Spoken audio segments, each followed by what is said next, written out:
dunia nih. Tentang apa yang dia kabarkan kalau begitu? Mau dikabarkan tentang Taurat, berarti harus kita ikuti Taurat dong. Kan belum zamannya Nabi Muhammad waktu itu. Bukan begitu. Jadi di Islam itu Bang, tidak sah keimanan seorang Islam kalau mereka tidak beriman kepada Nabi Isa.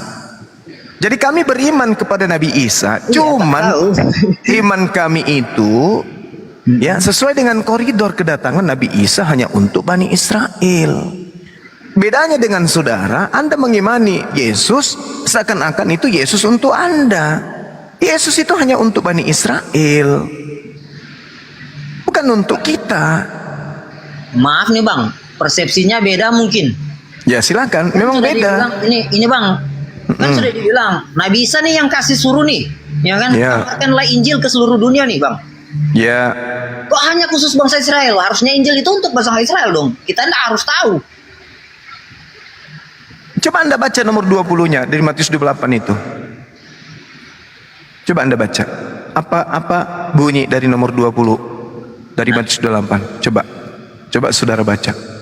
Iya, maksudnya Smith ini kan itu kan di Matius itu Nabi Isa masih di dunia nih, tapi setelah dia mau diangkat, ya kan dia titip pesan ke murid-muridnya bahwa kabarkanlah Injil ke seluruh dunia. Untuk apa kabarkan Injil ke seluruh dunia sedangkan itu khusus bangsa Israel? Jadi gini, Injil itu adalah hikmat yang didatangkan kepada Nabi Isa tentang ajaran Nabi Isa kaitannya dengan Taurat Nabi Musa kepada Bani Israel. Iya. Bukan kitab Lukas, Markus, Matius yang surah Paulus yang dimaksud oleh Yesus, bukan. Makanya dalam Matius 28 nomor 20 dikatakan apa? Dan ajarlah mereka melakukan segala sesuatu yang telah kuperintahkan kepadamu. Ayo, mana perintah Yesus agar kita menjadi Kristen? Mana perintah Yesus agar kita menyembahnya? Mana perintah Yesus bahwa kita harus tunduk taat kepada Dia dan menyembah Dia? Nggak ada kan? Berarti ajarlah mereka melakukan segala sesuatu yang telah kuperintahkan kepadamu. Iya. Perintahnya itu jelas. Perintahnya jelas. Matius 10 nomor 5 nomor 6. Yesus berpesan. Ini dia Yesus berpesan kepada ke-12 murid agar jangan ke bangsa lain. Jangan ke bangsa lain. Itu pesan Yesus. Maka murid-murid yang setia tidak akan mungkin ke bangsa lain. Iya, itu memang kalau masih di Matius nih. Kan Smith bilang itu masih di awal nih. Kan Smith pertanyakan tadi kan dibilang tadi setelah Nabi Isa mau diangkat ke surga. Ya kan? Mau diangkat nih. Dia titip pesan ke murid-muridnya kabarkanlah Injil ke seluruh dunia. Injil yang mana? Injil kan sudah dibilang tadi bahwa Injilnya Nabi Isa itu mengesahkan Taurat. Iya, itu dia. Berarti Taurat hanya untuk Bani Israel kan? Tapi untuk apa dibilang ke seluruh dunia? Sampaikan yang maksudnya di situ. Makanya disinilah kesalahpahaman saudara Kristen. Yesus itu diutus hanya untuk Bani Israel, dan Bani Israel itu bukan hanya ada di Yerusalem, sudah berpencar kemana-mana. Baca Yehezkiel 5 nomor 12. Sepertiga dari kaum Israel itu sudah dihembuskan ke seluruh penjuru bumi. Maka murid-murid diperintahkan ke seluruh bumi itu untuk mencari domba-domba dari Bani Israel. Itu baru relevan dengan pengakuan Yesus. Aku diutus hanya kepada domba-domba yang sesat dari umat Israel. Satu, Yesus berpesan kepada ke-12 muridnya agar jangan ke bangsa lain, melainkan pergi ke bangsa Israel. Jadi kalau bangsa Israelnya ada di Papua, murid-muridnya harus ke Papua ngajarin bangsa Israel bahwa Yesus telah datang untuk kalian sebagai Mesias. Bukan pergi ke seluruh dunia, ke semua bangsa, tidak. Hanya kepada bangsa Israel saja. Coba Anda lihat pesan Yesus dalam Matius 10 nomor 5 nomor 6 itu. Itu jelas hanya tertuju kepada Bani Israel saja. Makanya ajaran Anda itu tidak berasal dari Bani Israel, tapi berasal dari Katolik. Bukan orang Israel yang mengajarkan Anda untuk menjadi Advent. Ke-12 murid itu diutus oleh Yesus, dan Yesus berpesan kepada mereka, janganlah kamu menyimpang ke jalan bangsa lain. Jangan ke orang Indonesia, jangan ke bangsa Samaria, melainkan pergilah kepada domba-domba yang hilang dari umat Israel. Murid yang setia akan menerima nasihat gurunya. Dia tidak akan pergi ke bangsa Batak, ke bangsa Jawa, ke bangsa Makassar, tidak akan. Dia hanya pergi ke bangsa Israel saja. Pergi ke seluruh dunia, kenapa? Karena orang Israel sudah berpencar ke seluruh dunia. Itu maksudnya, Bang. Coba Anda lihat Advent ini. Ini Advent yang dirikan siapa? Orang Yahudi kah? Bukan. Orang Barat yang mendirikan Advent itu. Nah, sementara murid Yesus ada ke orang Barat? Tak ada. Orang murid Yesus itu orang Yahudi. Jadi andai saja Advent itu benar, maka keturunan dari ke-11 murid Yesus inilah yang secara turun-temurun menyebar ke seluruh penjuru bumi untuk kemudian mengajarkan tentang Advent. Faktanya tidak. Advent baru didirikan 200 tahun yang lalu. Yesus sudah ada 2000 tahun silam. Mana muridnya kok terputus? Karena Advent ini adalah Bang, agama. bukan tentang agamanya nih. Kan Smith pertanyakan bukan tentang agamanya nih. Tentang kebenarannya, ajarannya ini yang Smith pertanyakan. Ya itu dia. Kalau tentang agama mah, Smith juga belajar tentang agama-agama. Ya, sekarang Tapi begini. perlu juga dijelaskan di sini kan yang Smith pertanyakan ini tentang ajarannya Nabi Isa. Justru ajarannya itu tidak ada yang menyentuh non-Yahudi. Ada nggak ajaran Yesus menyentuh Yahudi, non-Yahudi? Kalau begitu yang dijelaskan ya berarti memang tidak. Ya tidak ada. Tidak ada. Berarti ini Bang. Berarti di zamannya Nabi Isa, dari zamannya Nabi-Nabi sebelum Nabi Muhammad, itu belum ada agama berarti. Oh, Belum tidak ada bisa. agama yang benar. Begitu Agama, bukan. Agama itu hanya ada satu, yaitu ajaran millah yang lurus dari Allah, dari Tuhan pencipta langit dan bumi. Nabi Adam itu sudah ada ajaran, sudah ada agama, tapi belum disebut. Kenapa?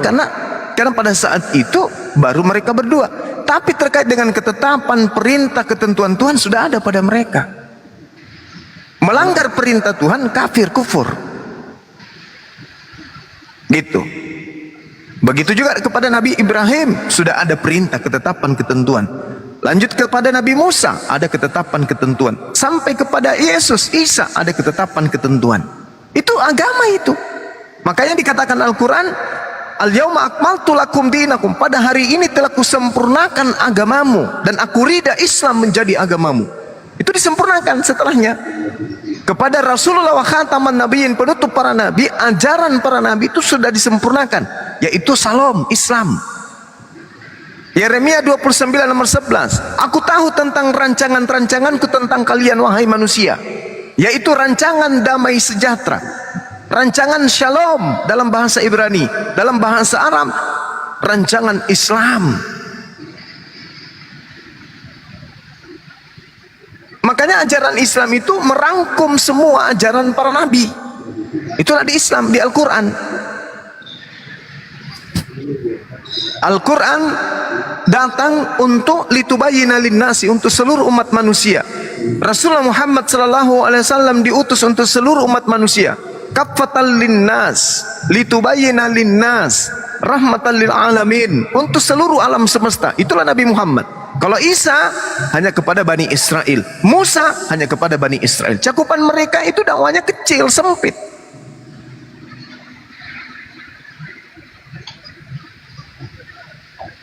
Nah itu dia.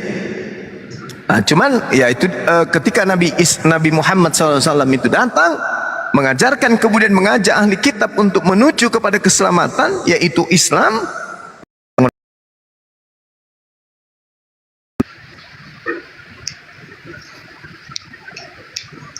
Begitu saudara Smith. Oke, makasih Bang. Sama-sama. Anda pernah baca tentang Matius 7:15 sampai 23? Iya. Bisa Anda uraikan itu ke saya ingin dengarkan. Maaf Bang, nggak enak juga saya kalau begitu. Nggak apa-apa, saya ingin tahu dari saudara saya yang Advent. Kalau saya nih Bang, kalau tentang kitab nih, masih mending bicara perorangan lah Bang. Kalau tentang ajarannya ini kan, itu mencakup umum nih Bang. Tapi kalau mengandung tentang kitab itu menyinggung lah setidaknya. Bukan. Di situ di Matius 7 nomor 15 Yesus berpesan kepada Bani Israel bahwa wahai Bani Israel, hati-hatilah terhadap nabi-nabi palsu yang datang kepadamu menyamar seperti domba, padahal mereka adalah serigala buas. Dari buahnya kamu bisa mengenal mereka. Dari ajarannya, karpos, bisa kamu lihat mereka. Hasil dari pengajaran nabi palsu itu bisa kamu lihat dari pengikutnya. Tanda-tandanya memanggil aku Tuhan. Memanggil aku Tuhan, mengusir setan pakai nama Yesus, bernubuat pakai nama Yesus, bermukjizat pakai nama Yesus. Dan pada waktu itu Yesus mengatakan, aku akan mengatakan terus terang kepada mereka nanti, enyahlah daripada aku, kalian semua adalah pembuat kejahatan. Nah, bagaimana tanggapan saudara Niki? Yesus sudah memberikan warisan seperti itu. Apa Anda tidak merasa gitu? Silakan. Ini Bang, kalau bilang berasa tentang ajarannya ini miris, ya kan? Kurang lah istilahnya, Smith itu kurang. Ada yang kurang. Kenapa Smith cari paham ke agama yang lain itu? Karena Smith rasa ini kurang, masih ada yang kurang ini. Belum lengkap lah istilahnya. Dari ajarannya. Ya, jadi maksud saya gini Bang, di dalam Al-Quran kan jelas innalladzina kafaru min ahlil kitabi wal musyrikina fi nari jahannam. Kalau di Al-Quran orang Kristen itu sudah pasti kekal di dalam neraka apabila dia mati dalam keadaan Kristen.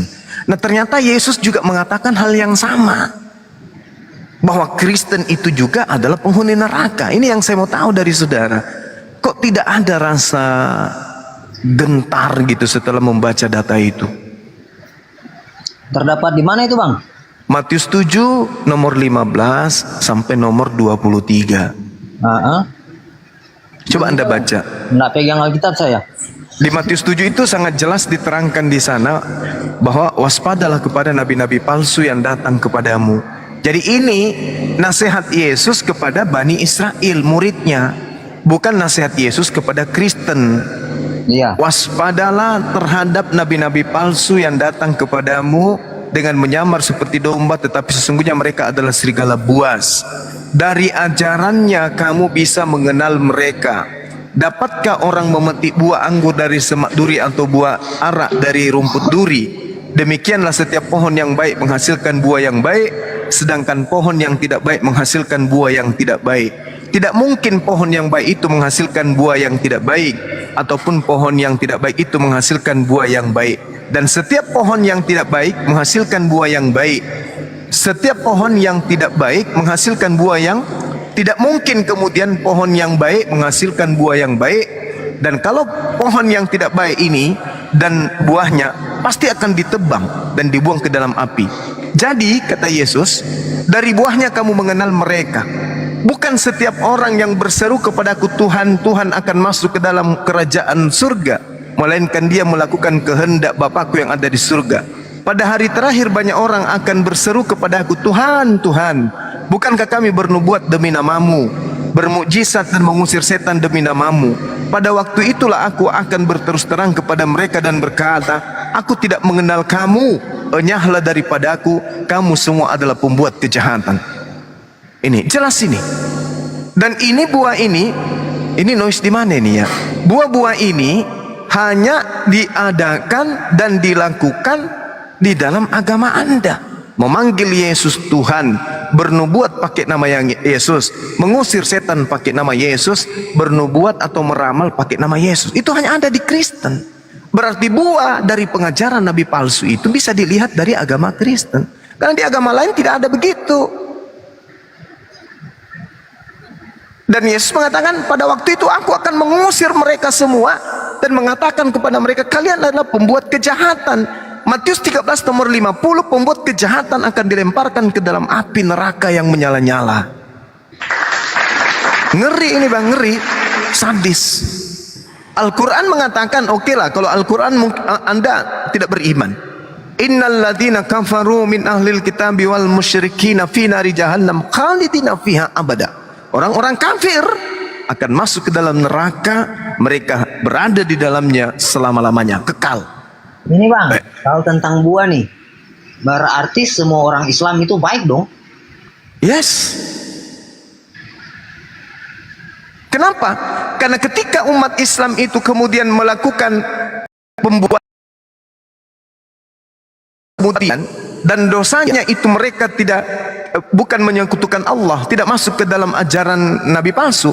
Apa kata Allah? Jannatu adnin yadkhulunaha wa man salaha min abaihim wa azwajihim wa zurriyatihim. Semua mereka akan masuk ke dalam surga bersama dengan keluarganya. Bagaimana dengan dosa-dosanya wahai Bang Zuba? Al-Quran mengatakan dalam surah Maryam ayat 60, orang Islam yang kemudian punya dosa lalu bertobat kepada Allah, lalu beriman kepada Allah, illa man taba wa amana wa amila salihan fa ulaika yadkhulunal jannah wa la yuzlamuna syai'a. Kecuali mereka bertaubat, beriman dan mengerjakan kebajikan, maka mereka itu akan masuk ke dalam surga dan mereka tidak sedikit pun dizalimi. Itu. Mereka punya warisan. Warisannya umat Islam itu bukan tanah, bukan mobil, bukan rumah, tetapi warisan daripada umat Islam itu adalah surga. Di mana tertulis? Surga Firdaus. Di dalam Al-Quran surah Al-Mu'minun. Kada aflahal mu'minun. Sungguh beruntunglah orang-orang yang beriman. Alladzina hum fi salatihim khashi'un, yaitu mereka yang mendirikan salat. Walladzina hum 'anil lagwi mu'ridun, mereka yang menjauhkan diri dari perbuatan yang tidak berguna. Walladzina hum lizzakati fa'ilun, mereka yang menunaikan zakat. Walladzina hum li furujihim hafizun, yang memelihara kemudian dirinya untuk tidak berbuat cabul, tidak berbuat zina. Apa kata Allah? Ulaika humul warithun, ulaika humul warithun, mereka itulah umat Islam yang mewarisi alladzina yarisunal firdaus, yaitu warisan surga Firdaus, hum fiha khalidun, mereka kekal di dalamnya. Jadi pembeda antara saudara dengan saya punya warisan surga. Kalau namanya warisan itu hak mutlak, prerogatif milik orang per orang. Ketika sudah dijanjikan oleh Allah warisan, itu hak, tidak bisa diganggu. Sedangkan saudara juga punya warisan, tapi warisannya neraka. Matius 7:15-23 itu makanya saya katakan ngeri. Nah, pertanyaannya kepada saya oleh saudara-saudara muslim, Bang Suma, Anda sudah berapa kali kemudian Anda menyatakan itu, menyampaikan itu? Berapa kali kemudian Anda mengarahkan teman-teman Kristen untuk memahami bahwa mereka adalah orang yang akan diusir ke neraka? Di kitabnya sendiri, ucapan dari Yesus sendiri. Tapi kenapa Bang Suma mereka tidak ngeh? Kenapa mereka tidak bergeming? Kenapa mereka tidak menyadari itu? Saya menjawab apa? Karena Al-Quran mengatakan fi qulubihim marada fazadahumullahu marada walahum azabun azim bima kanu yakzibun. Sebab di dalam hati mereka itu ada penyakit. Karena mereka tidak mau sembuh dari penyakit itu, maka Allah menambahkan penyakitnya di dalam hati mereka hingga mereka mendapatkan siksaan yang amat pedih. Sudah tahu tertulis ada janji Yesus untuk mengusir orang-orang Kristen. Kenapa harus orang Kristen? Karena hanya orang Kristen di atas muka bumi ini yang memanggil Yesus Tuhan. Dalam nama Yesus usir setan. Nah, itu pendeta-pendeta bangga dengan mengusir setan pakai nama Yesus. Padahal Yesus mengatakan dari buahnya, dari hasilnya kamu bisa melihat pengajaran nabi palsu itu. Apa itu? Memanggil Tuhan kepadaku, mengusir setan pakai nama Yesus, bernubuat pakai nama Yesus, mereka bahkan bermujizat pakai namaku, nama Yesus. Namun pada waktu itulah aku Yesus akan berterus terang kepada